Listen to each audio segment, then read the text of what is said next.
اب یہ ظلمات کیا ہے؟ یہ ظلمات یہ ہے، جس طرح اللہ نے فرمایا کہ اللہ ظلمات سے نکالتا ہے، نور کی اور گامزن کرتا ہے۔ تو یہ ظلمات جو ہے، یہ ظلمات یہ ہے کہ جیسے آپ نماز ادا کرنے مسجد میں جاتے ہیں اور نماز کے لیے باادب آپ جماعت میں کھڑے ہو جاتے ہیں اور کہتے ہیں اللہ اکبر، ہاتھ باندھ لیتے ہیں اور کہتے ہیں کل ہو اللہ احد، کہہ دو کہ اللہ ایک ہے۔ زبان سے اقرار کرتے ہیں لیکن دل کہتا ہے کہ گھر میں آٹے ختم ہیں، دل کہتا ہے کہ گھر میں بیوی بچے بیمار ہیں، دل کہتا ہے کہ جلدی جلدی نماز ادا کر، ڈیوٹی کو لیٹ ہو رہا ہے۔ زبان اقرار کر رہی ہے لیکن دل حیل و حجت کر رہا ہے، وہ مان ہی نہیں رہا۔ اسے کہتے ہیں ظلمات۔ آیت کا ایک راج ہے، ایک بھید ہے، دھیان سے سمجھنا، توجہ سے سننا۔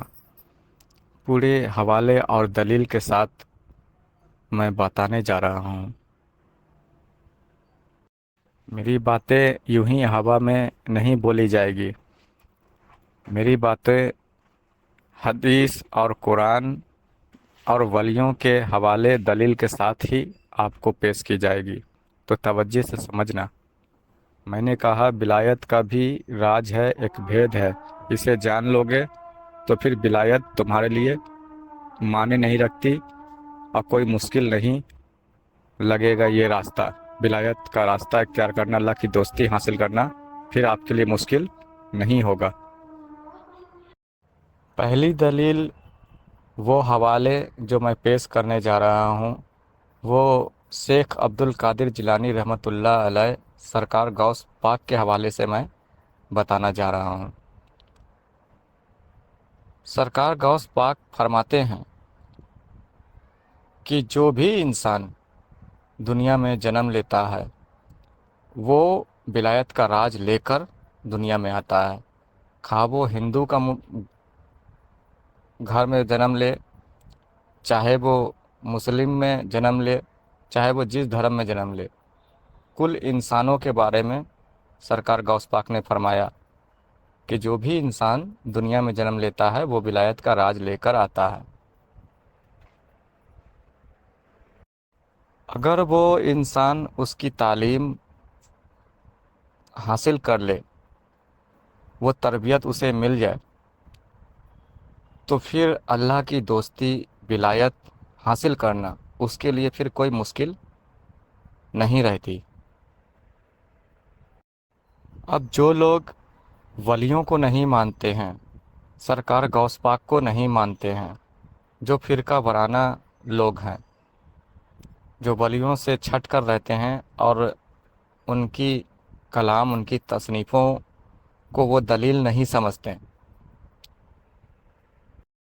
لیکن قرآن کو تو مانتے ہیں نا۔ قرآن کو بھلا کون نہیں مانتا؟ چاہے جو بھی فرقہ ہو، وہ تو قرآن کو مانے گا ہی مانے گا۔ قرآن میں جو اللہ کا کلام ہے، اس کلام الہی کو تو مانے گا ہی مانے گا۔ تو یہ سورہ کہف کی آیت ہے،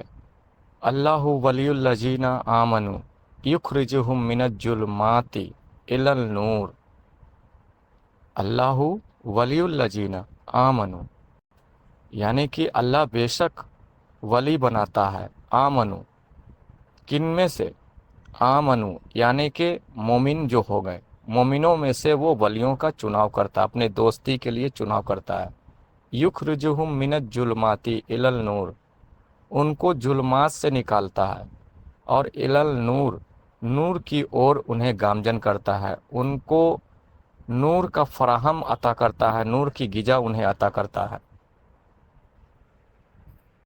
یہاں پر اللہ نے فرمایا کہ اللہ ولی الذین آمنوا، یعنی کہ اللہ مومنوں میں سے چناؤ کرتا ہے، جو ایمان والے ہو گئے، جو مومن ہو گئے، ان میں سے چناؤ کرتا ہے اپنی ولایت اپنی دوستی کے لیے، اور یخرجہم من الظلمات الی النور، ان کو ظلمات سے نکالتا ہے اور نور کی اور گامزن کرتا ہے۔ اب یہ ظلمات کیا ہے؟ یہ ظلمات یہ ہے، جس طرح اللہ نے فرمایا کہ اللہ ظلمات سے نکالتا ہے، نور کی اور گامزن کرتا ہے۔ تو یہ ظلمات جو ہے، یہ ظلمات یہ ہے کہ جیسے آپ نماز ادا کرنے مسجد میں جاتے ہیں اور نماز کے لیے باادب آپ جماعت میں کھڑے ہو جاتے ہیں اور کہتے ہیں اللہ اکبر، ہاتھ باندھ لیتے ہیں اور کہتے ہیں قل هو اللہ احد، کہہ دو کہ اللہ ایک ہے، زبان سے اقرار کرتے ہیں لیکن دل کہتا ہے کہ گھر میں آٹے ختم ہیں، دل کہتا ہے کہ گھر میں بیوی بچے بیمار ہیں، دل کہتا ہے کہ جلدی جلدی نماز ادا کر، ڈیوٹی کو لیٹ ہو رہا ہے۔ زبان اقرار کر رہی ہے لیکن دل حیل و حجت کر رہا ہے، وہ مان ہی نہیں رہا۔ اسے کہتے ہیں ظلمات۔ جسم عمل کر رہی ہے، رب کی بندگی کر رہی ہے، زبان سے اقرار کر رہے ہیں، پر دل حیل و حجت کر رہا ہے، دل دنیا میں لگا ہے، مان ہی نہیں رہا۔ اسے کہتے ہیں ظلمات۔ اور اللہ کے جو شرط ہیں ولایت کے لیے، ولی بنانے کے لیے، اپنا دوست بنانے کے لیے، جو اللہ کے شرط ہیں، جیسا کہ اللہ نے فرمایا اللہ ولی الذین آمنوا، کہ وہ مومنوں کو ولی بناتا ہے، مومنوں میں سے چناؤ کرتا ہے۔ تو جب اللہ کسی کو ہدایت عطا کر دیتا ہے، کسی کو مومن بنا دیتا ہے، چن لیتا ہے کہ اسے مومن بنانا ہے، تو اس کے اندر سے یہ سارے ظلمات بھی نکال دیتا ہے۔ اور مومنوں کی پہچان یہ ہے کہ جسم عمل کرے، زبان اقرار کرے اور دل تصدیق کرے۔ جسم نماز میں ہے اور زبان اقرار کر رہی ہے قل هو اللہ احد، کہہ دے اللہ ایک ہے، اور دل اقرار کر رہا ہے اللہ اللہ اللہ۔ مومنوں کی یہ پہچان ہے۔ جس کو اللہ ہدایت عطا کر دیتا ہے، جس کو ظلمات سے خالی کر دیتا ہے، اندر سے ظلمات نکال دیتا ہے، تو اس کے جسم عمل کرتے ہیں، زبان اقرار کرتی ہے اور دل تصدیق کرتا ہے۔ زبان سے وہ کہتا ہے قل هو اللہ احد، کہہ دے اللہ ایک ہے، اور دل تصدیق کرتا ہے، دل کہتا ہے اللہ اللہ اللہ۔ ہر دم اس کے دل میں اللہ اللہ چلتی رہتی ہے۔ یہ مومنوں کی پہچان ہے۔ اور انہی مومنوں کی نماز اللہ قبول بھی فرماتا ہے، مومنوں کی نماز قبول بھی فرماتا ہے۔ اور رہی بات مسلمانوں کی نماز، تو مسلمانوں کی نماز کا کوئی اعتبار نہیں۔ کیا پتہ ان کے نماز کدھر جا رہے ہیں۔ اس وجہ سے مسلمان پریشان ہیں، بے حال ہیں، کیونکہ ایسے مسلمانوں کی نماز اللہ قبول ہی نہیں پڑھتا، قبول ہی نہیں فرماتا۔ اور اگر قرآن اٹھا کر دیکھیں تو قرآن میں کہیں پہ یہ لفظ نہیں اللہ نے فرمایا کہ ہم نے مسلمانوں کے اوپر نماز فرض کی ہے۔ قرآن میں جگہوں جگہوں پہ مومنوں کے بارے میں اللہ نے فرمایا، نماز، روزے، حج، زکوٰۃ، جو بھی رب کی عبادت بندگی ہیں، وہ مومنوں کے اوپر فرض کیے گئے ہیں۔ اور مومنوں کی پہچان یہی ہے کہ جسم عمل کرے، زبان اقرار کرے اور دل تصدیق کرے۔ زبان سے وہ کہے گا قل هو اللہ احد، کہہ دے اللہ ایک ہے، اور دل تصدیق کرے گا، دل کہے گا اللہ اللہ اللہ۔ یعنی کہ مومنوں کے دل میں ہر دم اللہ اللہ چلتا رہے گا، چاہے وہ اٹھتے بیٹھتے سوتے جاگتے چلتے پھرتے کام کاج کرتے، ہر وقت اس کے دل میں اللہ اللہ ہی رہے گا۔ اور اس وقت نماز کے دوران جب وہ کہے گا قل هو اللہ احد، تو اس وقت بھی دل اللہ اللہ ہی اس کا کہے گا، یہ نہ کہے گا کہ گھر پہ آٹے ختم ہو گئے ہیں، بیوی بیمار ہے، کاروبار میں لاس ہو رہا ہے، جلدی جلدی نماز ادا کر۔ مطلب اس کے دل دنیا میں نہیں رہیں گے۔ جس کے دل، جس کے خیال دنیا میں رہتے ہیں، اور نماز بھی ادا اسی کے لیے کرتا ہے، ہاتھ اٹھا کر دعا بھی دنیا کے لیے ہی کرتا ہے، اللہ کے لیے نہیں کرتا بلکہ دنیا ہی کے لیے کرتا ہے، یہ مومنوں کی کیٹیگری نہیں، یہ مسلمانوں کی کیٹیگری ہے، اور مسلمانوں کی نمازوں کا کوئی اعتبار نہیں۔ بہرحال اللہ نے یہاں پہ واضح کر دیا کہ اللہ دوست بناتا، اپنا ولی بناتا ہے، پر مومنوں میں سے چناؤ کرتا ہے۔ قرآن سے بھی یہ بات ثابت ہو گئی۔ اور مومنوں کی پہچان سر پہ امامے، چہرے پہ داڑیاں، بدن پہ مسلمانہ لبادے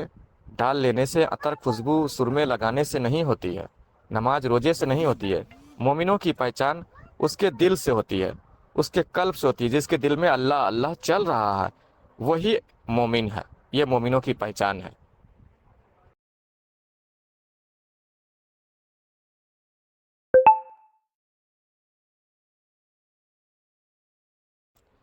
جب اللہ کسی کو ہدایت بخش دیتا ہے، ہدایت عطا کرتا ہے، تو اس کے دلوں سے، اس کے خواب و خیالوں سے دنیا کو نکال دیتا ہے۔ دنیا کے خواب و خیال آنا، دلوں میں اس طرح سے دنیا بسا رہنا، یہ اس کے لیے ظلمات ہے، اور ان ظلمات سے نکال دیتا ہے، اور اللہ اللہ اس کے دل میں جاری اور ساری کر دیتا ہے۔ اور جب اس کا دل اللہ اللہ میں جاری اور ساری ہو گیا، کام کاج کرتے سوتے جاگتے، حتیٰ کہ کروٹوں کے بل بھی اللہ اللہ میں ایسے لوگ رہتے ہیں۔ یہ بات قرآن میں بھی آئی کہ اللہ کے کچھ خاص چنندہ بندے ایسے ہوتے ہیں جو مومن ہوتے ہیں، جو ہر دم اللہ اللہ میں ان کا دل رہتا ہے، حتیٰ کہ کروٹوں کے بل بھی اللہ کے یاد میں، اللہ کے ذکر میں رہتے ہیں، خرید فروخت کرتے وقت بھی اللہ اللہ ان کا چلتا رہتا ہے۔ اب جب ہر وقت وہ اللہ اللہ ان کا دل کر رہا ہے، تو اس حساب سے وہ ہر دم اللہ کی عبادت، اللہ کی بندگی میں ہے۔ وہ اللہ کی عبادت، اللہ کی بندگی میں ہے، چاہے وہ جسموں سے مسجد کی اور جائیں یا نہ جائیں، جسموں سے عبادت بندگی رب کی کریں یا نہ کریں، وہ عمل کریں یا نہ کریں، پر ان کی جو قلب ہے، ان کے جو روح ہے، ہر دم اللہ اللہ میں رہنے کی وجہ سے وہ ہر وقت اللہ کی عبادت، اللہ کی بندگی میں ہے۔ اگر وہ مسجد کی اور چلا جاتا ہے، نمازیں ادا کر دیتا ہے، نفل سنتیں ادا کرتا ہے، صدقے زکوٰۃ عطا کرتا ہے، حج کرتا ہے، تو یہ اس کے لیے سونے پہ سہاگا، یہ اس کے لیے پھر سونے پہ سہاگا ہو جاتا ہے۔ اس کے لیے کامیابی کی اور راستے بہت ہی آسان ہو جاتے ہیں، اللہ کی دوستی، اللہ کی ولایت حاصل کرنے کے لیے۔ یہ مومنوں کے لیے۔ اور اگر وہ کچھ بھی رب جسموں سے عبادت، رب کی بندگی نہیں کر رہا ہے، پر صرف اس کے دل میں ہی اللہ اللہ چل رہا ہے، ہر وقت اللہ کی یاد میں، اللہ کے ذکر میں، فکر میں رہ رہا ہے، تو بھی وہ اللہ کے ہی عبادت میں ہے، رب کے بندگی میں ہے۔ وہ اللہ کی دوستی، اللہ کی ولایت تو پھر بھی اسے میسر ہونی ہے، پھر بھی میسر ہونی ہے، بھلے ہی تھوڑا سلو پروسیس سے ہو، تھوڑی دھیمی گتی سے ہو، پر اللہ اس کے پر مہربان ہوتا ہے۔ بہرحال جو لوگ ولیوں کو نہیں مانتے ہیں، جبکہ ولی اللہ نے جو باتیں فرمائی، سرکار غوث پاک نے جو باتیں فرمایا، وہ حق فرمایا کہ ولایت کا راج، اللہ کی دوستی کا راج ہر انسان کے اندر ہے، پر انسان کو اس کا علم نہیں ہے، اس وجہ سے وہ راج لے کر ہی اس دنیا سے کوچ فرما جاتا ہے، مر جاتا ہے، کامیابی اپنے لیے نہیں ڈھونڈ پاتا۔ تو جو ولیوں سے نسبت نہیں رکھتے ہیں، جو نہیں مانتے ہیں، ان کے لیے قرآن مجید کے یہ دلیل، یہ حوالے کافی ہو سکتے ہیں۔ اور اب میں حضور نبی پاک صلی اللہ علیہ وسلم کے حوالے سے یہ دلیل، یہ حوالہ میں پیش کرنا چاہوں گا کہ آپ صلی اللہ علیہ وسلم نے مومنوں کے حوالے سے کیا فرمایا۔ یہ تو بات آپ کو اسپشٹ روپ سے میں نے کلیئر کر دیا کہ مومن کون ہوتے ہیں۔ مومن وہ ہوتے ہیں جن کا دل اللہ اللہ کرتا ہے، جن کے جسم عمل کرتے ہیں، زبان اقرار کرتی ہے اور دل تصدیق کرتا ہے، دل اللہ اللہ میں رہتا ہے۔ یہ مومنوں کی پہچان ہے۔ داڑھی، سرما، عطر، جسم پہ مسلمانہ لبادے، سر پہ امامے رکھنا، نماز ادا کرنا، حج زکوٰۃ کرنا، یہ مومنوں کی پہچان نہیں ہے۔ مومنوں کی پہچان جو ہے، ایمان کی پہچان جو ہے، وہ باطن سے ہے، وہ قلب سے ہے، آپ کے روح سے ہے، آپ کے دل سے ہے، کہ دل اللہ اللہ میں ہر دم رہتا ہے۔ مومنوں کی یہ پہچان ہے، یہ تو ثابت ہو گئی۔ اب جو لوگ مومن بن جاتے ہیں تو مومنوں کے حوالے سے نبی پاک صلی اللہ علیہ وسلم نے کیا ارشاد فرمائے ہیں، یہ بھی حوالے دلیل آپ سن لو، جان لو۔ اللہ کے رسول صلی اللہ علیہ وسلم فرماتے ہیں مومنوں کے حوالے سے کہ مومنوں کی فراست سے ڈرو، مومن کے فراست سے ڈرو، کیونکہ وہ نور کی نظروں سے دیکھتے ہیں۔ اب حضور پاک صلی اللہ علیہ وسلم نے یہ بات جو فرمائی ہے تمام مسلمانوں کے لیے، لوگوں کے لیے، کہ مومن کے فراست سے ڈرو، یہ بہت بڑی بات ہے، سمجھنے کی، غور کرنے کی ضرورت ہے اس پر، کہ حضور پاک فرما رہے ہیں کہ مومن کی فراست سے ڈرو، مومن سے ڈرنے کو فرما رہے ہیں، یعنی کہ ان سے منہ نہ لگاؤ، ان سے زبان درازی نہ کرو، انہیں اف تک نہ ان کے آگے کرو، انہیں کسی طرح کا تکلیف مت دو۔ حضور کا فرمانے کا مطلب سمجھیے کہ مومن سے ڈرو، مومن کی فراست سے ڈرو، کیونکہ وہ نور کی نظروں سے دیکھتے ہیں۔ اب یہ ڈرنے کو کیوں کہا جا رہا ہے، کیوں فرما رہے ہیں کہ اف تک نہ کرو، انہیں کسی طرح کا تکلیف نہ دو، ان سے حجت بحث نہ کرو۔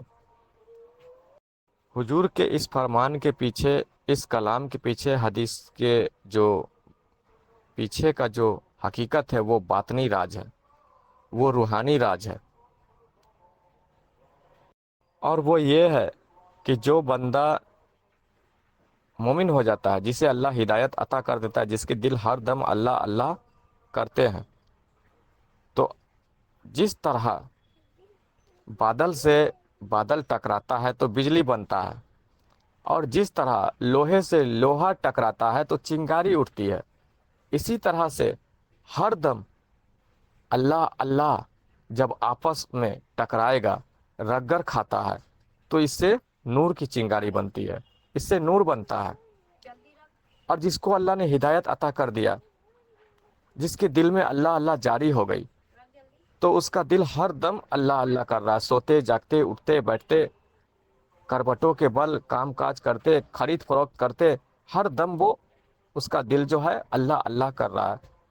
اب وہ اللہ اللہ کی ٹکرار ہو رہی ہے، تو اس سے نور بن رہا ہے، اس سے نور بن رہا ہے، اور نور اس کے قلب میں، اس کے روح میں وہ اسٹور ہو رہا ہے، اور اس کے جسموں سے بھی نور خارج ہو رہی ہے۔ اور جب جہاں پر ہی نور خارج ہو رہی ہے، نور بن رہا ہے، تو نور کس کی غذا ہے؟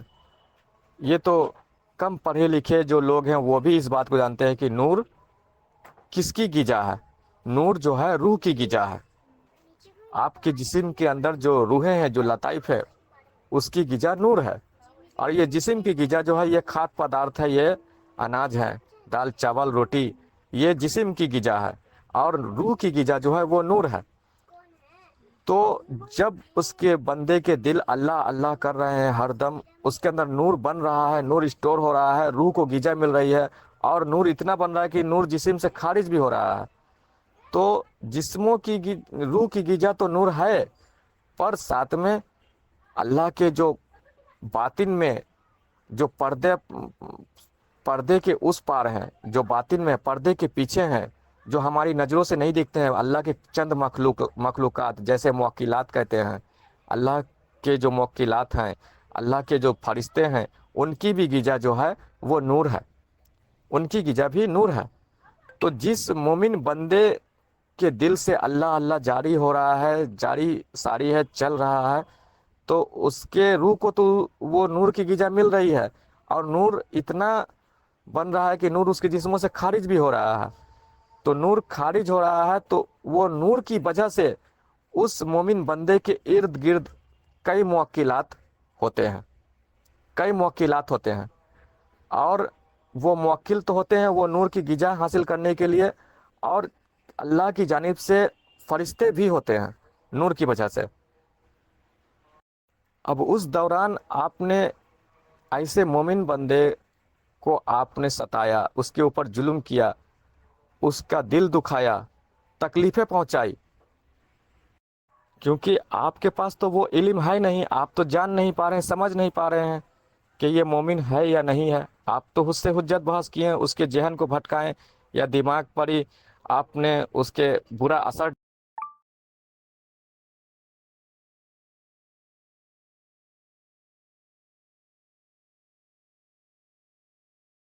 جس کے کارن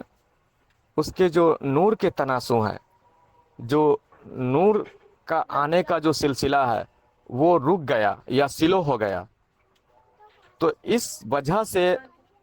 جو اس کے ساتھ موکلات لگے ہوئے ہیں، جو اللہ کے مخلوقیں لگی ہوئی ہے، نور کی وجہ سے چپکی ہوئی ہے، جو اس کے ساتھ دے رہی ہے، اس کو اس کے ہر دم اس کی حفاظت کرتی ہے، تو اللہ کے ان مخلوقوں کو یہ دیکھنا گوارا نہیں،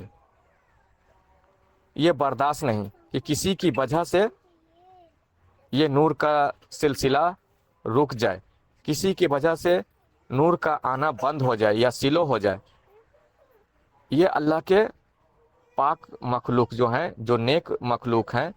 جن کو روح کی جو نور کی وجہ سے چپکے ہیں، وہ مومن بندے کی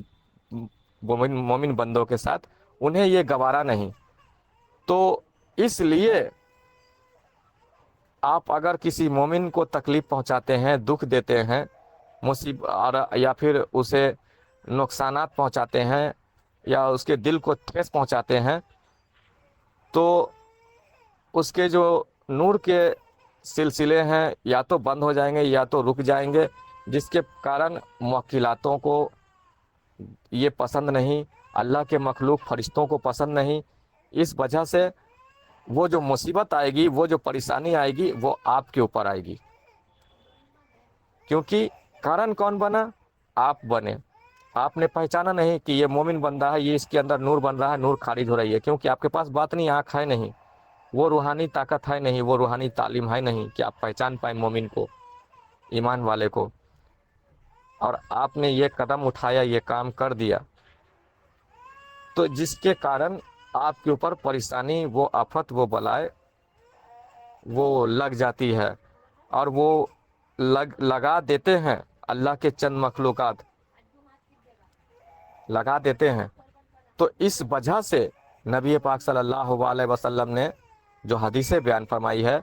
کہ مومن کی فراست سے ڈرو، کیونکہ وہ نور کی نظروں سے دیکھتا ہے۔ نور کی نظروں سے دیکھنے کا مطلب ہے کہ اس کے اندر نور ہی نور بن رہا ہے، اور نور اس کی جسموں سے خارج بھی ہو رہے ہیں، اور وہ نور کی وجہ سے اس کے ارد گرد نہ جانے اللہ کے جو ایسے خاص خاص مخلوق ہیں جو چپکے ہوئے ہیں، لگے ہوئے ہیں نور کی وجہ سے۔ اور اگر نور ہمارے آپ کی وجہ سے رک جاتی ہے، کسی کو تکلیف پہنچاتے ہیں، مومن بندے کو اس سے بحث حجت کر لیتے ہیں، تو یہ اللہ کے مخلوقوں کو پسند نہیں، جس کی وجہ سے ہم پر، آپ پر پریشانی آنے کا سبب وہ کارن بن سکتا ہے۔ یہ ہے حضور کے فرمانے کا، حضور کی حدیث کا یہ باطنی راج۔ اور میں سچ بول رہا ہوں، حق بول رہا ہوں، میں غلط نہیں بول رہا ہوں۔ اس کی جو حقیقت ہے، اس کے جو باطنی راج ہے، وہ یہی نکلتا ہے، ورنہ حضور پاک صلی اللہ علیہ وسلم کیوں فرمائیں گے کہ مومنوں سے ڈرو؟ عوام کو، مسلمانوں کو، عام لوگوں کو کیوں کہیں گے کہ مومنوں سے ڈرو؟ ایک مومن کو مومن سے ڈرنے کے لیے نہیں کہا ہے، یہ الفاظ نہیں ہے حضور پاک کے کہ مومن کو مومن سے ڈرنا چاہیے، بلکہ حضور پاک نے مومن کا رتبہ مرتبہ اونچا بلند بتایا، اور لوگوں کو، عوام کو، عام لوگوں کو یہ بات فرمایا کہ مومنوں سے حجت بحث نہ کرو، مومن کے فراست سے ڈرو، کیونکہ اس دور میں جو حضور کی صحبت میں رہ کر جن کا دل اللہ اللہ کرتا اور جن کے قلب جاری ہو جاتے، نور بنتا جن کے اندر، تو ایسے مومنوں سے جو عام لوگ ہیں، جو صرف مسلمان ہیں، وہ حجت بحث کرتے ہیں، ان سے جلا کرتے ہیں، حسد کیا کرتے ہیں۔ تو اس وجہ سے نبی پاک صلی اللہ علیہ وسلم نے یہ بیان فرمایا اور لوگوں کو نصیحتیں فرمائی کہ مومن کے فراست سے ڈرو، مومن سے ڈرو۔ اور اس کے ڈرنے کا وجہ جو ہے وہ یہی ہے، ورنہ حضور پاک کیوں فرماتے ہیں کہ مومن سے ڈرو؟ اور قرآن کے حوالے وہ دلیل اگر پیش کی جائے، وہ دیکھی جائے، غور کی جائے کہ اللہ ولی الذین آمنوا یخرجہم من الظلمات الی النور، کہ اللہ ولی بناتا ہے تو مومنوں میں سے، ایمان والوں میں سے۔ اس سے بھی یہ پتہ چلتا ہے کہ اللہ بے حد قریب ہوتا ہے کسی کے تو وہ مومنوں کے قریب ہوتا ہے، مطلب اسے دوستی کے چننے کے کگار پر ہی وہ ہوتا ہے، اور ہر وقت مومن جو ہوتے ہیں وہ اللہ کی نظروں میں ہوتے ہیں۔ اس لیے مومنوں کے بارے میں اللہ نے بھی فرمایا کہ اللہ اپنا دوست، اپنا ولی مومنوں کو ہی بناتا ہے۔ اب آپ، ہم اور عام مسلمان یہ غلط فہمی اپنے اندر سے نکال لیں کہ جو نماز، روزے، حج، زکوٰۃ، نفل سنتیں ادا کرتے ہیں، جو داڑیاں رکھتے ہیں، سر پہ امامے رکھتے ہیں، جسم پہ مسلمان لبادے جو ڈالتے ہیں، وہی مومن ہے، یہ غلط فہمی اپنے اندر سے نکال دیں۔ مومن کی پہچان جو ہے وہ قلب سے ہے، وہ دل سے ہے، وہ اس کے باطن سے ہے، یہ جان لیں۔ اور اگر آپ کو بھی مومن بننے کی چاہت ہے، اللہ کی دوستی کی چاہت ہے، آپ بھی چاہتے ہیں کہ آپ کا دل بھی اللہ اللہ کرے، جسم عمل کرے، زبان اقرار کرے اور دل تصدیق کرے، اگر آپ بھی چاہتے ہیں، آپ بھی چاہتے ہیں کہ نماز کے دوران، اللہ کی بندگی عبادت کے دوران جب جسم عمل کرے اور زبان اقرار کرے قل هو اللہ احد، تو اس دوران دل اللہ اللہ کرے، دل تصدیق کرے، اگر آپ چاہتے ہیں تو پھر اللہ کے رسول نے صحبت پہ خاص زور دینے کو کہا ہے کہ اچھوں کی، مومنوں کی صحبت کرو۔ عوام کو اللہ کے رسول کی یہ فرمان ہے، یہ حدیثیں ہیں جو خاص زور دیا ہے، اور حضور پاک نے فرمایا ہے کہ ایک مومن کو مومن سے صحبت، دوستی، یاری رکھنی چاہیے، اور لوگوں کو نصیحت فرمائی ہے کہ تم لوگ جو نیک لوگوں کا صحبت کرو، نیک لوگوں کی صحبت، اس کی دوستی اختیار کرو۔ اور نیک لوگ کون ہیں؟ اللہ کے رسول اور اللہ کی نظروں میں یہ مومن ہے، یہ مومن ہے۔ اب صحبت اختیار کرنے سے کیا فائدہ ہوگا؟ صحبت اختیار کرنے سے یہ ہوگا فائدہ کہ جس طرح خربوزہ خربوزے کو رنگ پکڑ لیتا ہے، اسی طرح سے صحبت، دوستی جیسا آپ رکھیں گے، اس کے اثرات، اس کے رنگ آپ کے اوپر چڑھنے لگیں گے، اس کے طور طریقے، اس کے نقش و قدم پر آپ چلنے لگیں گے، یہ فائدہ ہے، اب آپ کی زندگی سنورنے لگے گی۔ تو اگر آپ بھی چاہتے ہیں یہ مرتبہ، یہ رتبہ حاصل کرنے کا، ایمان والا بننے کا، مومن بننے کا، تو پھر جو مومن ہیں، جو ولیوں سے نسبت رکھتے ہیں، اللہ والوں سے نسبت رکھتے ہیں، ایسے لوگوں سے آپ بھی نسبت رکھیں، صحبت رکھیں، دوستی رکھیں۔ اور جو ولی اللہ ہیں، اولیاء اللہ ہیں،